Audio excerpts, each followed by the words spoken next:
గురుగారు, మూగజీవాలైన పశువుల పట్ల కృతజ్ఞత కనబరచడానికి ఈ కనుమ పండుగను నిర్వహిస్తారని ఇంతకుముందే మీరు తెలియజేశారు. అయితే ఈ రోజున ఆ పశువులను పూజించడానికి కారణాలేంటి? పశువులను పూజించడానికి లోకంలో జీవరాశులు 84 లక్షల జీవరాశులు ఉన్నాయి. ఈ జీవరాశుల్లో ప్రత్యేకించి పూర్వకాలంలో ఈ వ్యవసాయ ఆధారితమైనటువంటి జీవితాలు మానవులవందరివి కూడా. ఈ వ్యవసాయానికి ఆధారమైనటువంటి జీవులేవయ్యా అంటే పశువులే. భూమిని దున్నాలి అన్నా, ఆ పంటను కుప్పనూర్చిన తర్వాత బస్తాలకు ఎత్తి బండ్లకు ఎత్తి ఇంటికి చేర్చాలి అన్నా అనేక రకాలుగా ఉపయోగపడేటువంటివి కేవలం పశువులే. ఎడ్ల బండ్లే నడిపేవాళ్ళు. ఆనాడు ఈ కార్లు కానీ అనేక రకాలైనటువంటి వాహనాలు కానీ లేవు.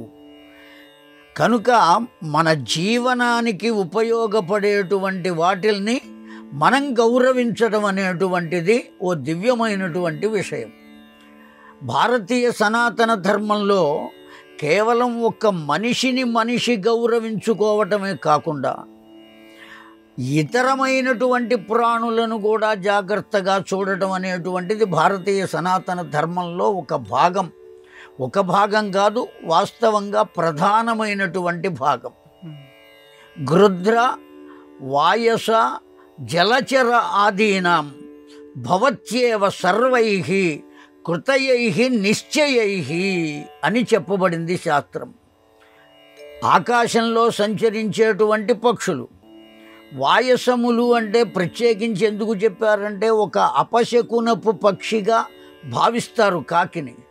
అటువంటి కాకిని కూడా మనం ఆదరంగా చూడాలి అని.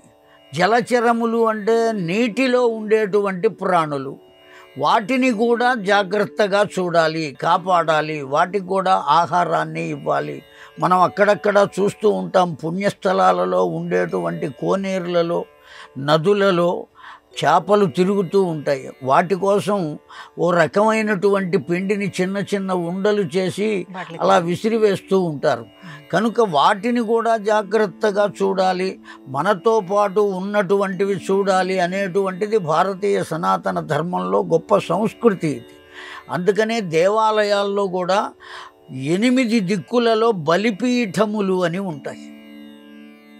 ఆ బలిపీఠముల మీద భగవంతునికి నివేదన చేయటం కన్నా ముందే ఆ బలిపీఠముల వద్ద ఒక్కొక్క ముద్ద చొప్పున పెట్టి ఆ తరువాత భగవంతునికి నివేదన చేయాలి. ఈ 8 దిక్కులలో ఉండే బలిపీఠముల మీద దేని కొరకు పెడుతున్నారు అంటే అనేక రకాలైనటువంటి క్రిములకు కీటకములకు కూడా ఆహారాన్ని అందించడం కోసం. కనుక శరీరానికి కష్టాన్ని కలిగించేటువంటి అనేక రుగ్మతలకు కారణమైనటువంటి క్రిములు కీటకములకు కూడా ఆహారాన్ని అందించాలి అనేటువంటి సంస్కృతి కలిగిన ఈ భారతదేశంలో పశువులను కూడా ఎందుకు గౌరవించాలి అంటే అవి కేవలం ప్రాణులు మాత్రమే కాకుండా మనకు కూడా ఉపయోగపడుతున్నాయి, మనకు సేవ చేస్తున్నాయి.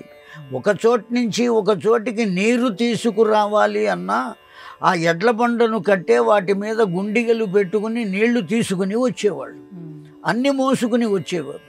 పంట పండడానికి సహకరిస్తున్నాయి. ఆ కారణం చేత వాటిని పూజించడం, అర్చించడం, వాటిని ఎంతో జాగ్రత్తగా చూసుకోవటం అనబడేటువంటిది సనాతన ధర్మంలో మానవ జాతికి ఏనాడో ఋషులు ముందుగానే ఏర్పాటు చేసిన ఓ చక్కని దివ్యమైనటువంటి అలవాటు. ఆ కారణం చేత వాటిని తప్పక గౌరవించాలి.